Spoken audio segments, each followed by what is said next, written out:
But here's the problem. As a viewer, I love the Today Show. I actually co-anchored the fourth hour for a couple of weeks with Hoda once, and I really enjoyed it. Loved the whole setup there. Are you available if they decide to go in a different direction? If the money's right, everyone's available. No, I'm resolutely committed here. We'll come to the CNN link in a moment. We will. But here's what I think. As a viewer, I can't help but look at it now and think they've got a real problem. No one seems comfortable. Matt seems to me like he's feeling the heat, and why wouldn't he be? He's getting so much of it. You know, you look at Savannah, she's obviously, I think, feeling it too, that the show's under so much scrutiny attention.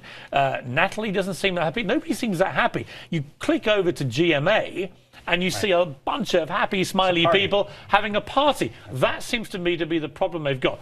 How do you fix it? Well, I think they have to get over this period of media attention. You know, there's a book forthcoming, Top of the Morning, by Brian Stelter, reporter for the New York Times. I think they are also waiting for that to land.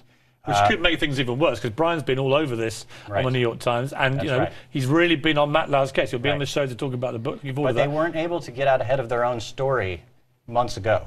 You know, this happened, and they hunkered down, and they hoped it would go away. And bad management? I think bad management, change of management. They had everybody left. The president of the news division was phasing out. The producer of the show was phasing out.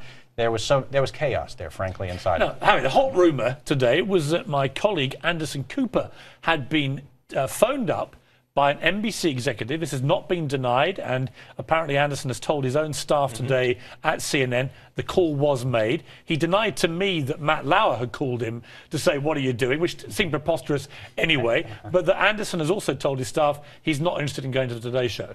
What do you make of that? I mean, to be ringing people up of Anderson's caliber and basically saying, are you up for Matt Lauer's job? What does that tell you about what is really going on here? Well, one reason it gave me pause is that I was able to report a couple weeks ago in the Daily Beast that Matt Lauer had offered to step aside, told his NBC bosses that if he was hurting the Today Show, he would move on. But I believe that the Today Show is committed to Lauer, and you know the fact that Anderson was called and there was a conversation. You know, a lot of people who don't understand how this business works say, well, you know, maybe they're bringing him next week. Well, you're always talking to talent in this business about when somebody's contract is coming up. Would you? Could you? And look, Anderson Cooper has been a mainstay for CNN, but he's also on 60 Minutes. He had a syndicated daytime show which lasted 2 seasons. So obviously, he's somebody you might want to cultivate for the future. And I like Anderson's office. So personally, selfishly speaking, quite happy if he goes over there. And we should add that look what just happened with the transition with Ann Curry. They probably want to get out ahead of it, you know, as far in advance as possible. Well, it'll rumble on. It's a fascinating story. Lord knows where it all ends up, but it keeps us all in a job, doesn't it, chaps?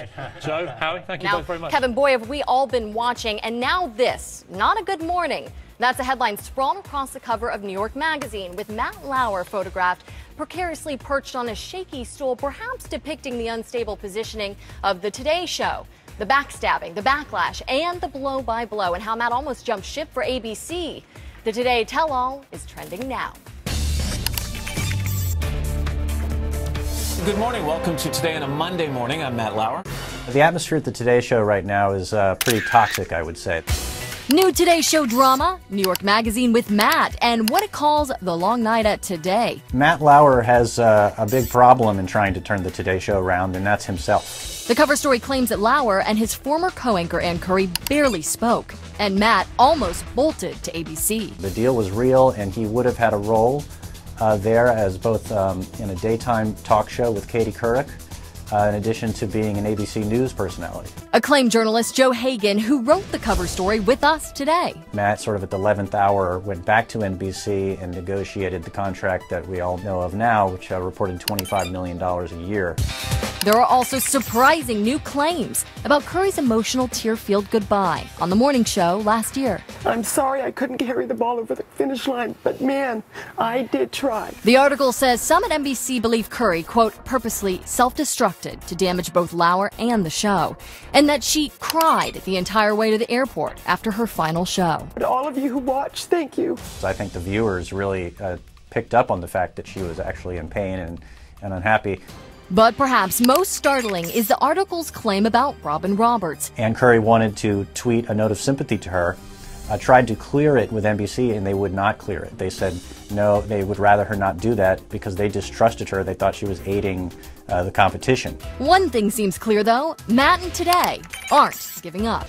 Hagan says Today will unveil a brighter, warmer set this summer, and Lauer is in it to win it. In some ways, he has to kind of reinvent himself on that show, and maybe it's just time heals all wounds. We'll see. Lauer tells New York, quote, "I'm confident that the show we're doing today is the one that will allow us to dig ourselves out of the hole."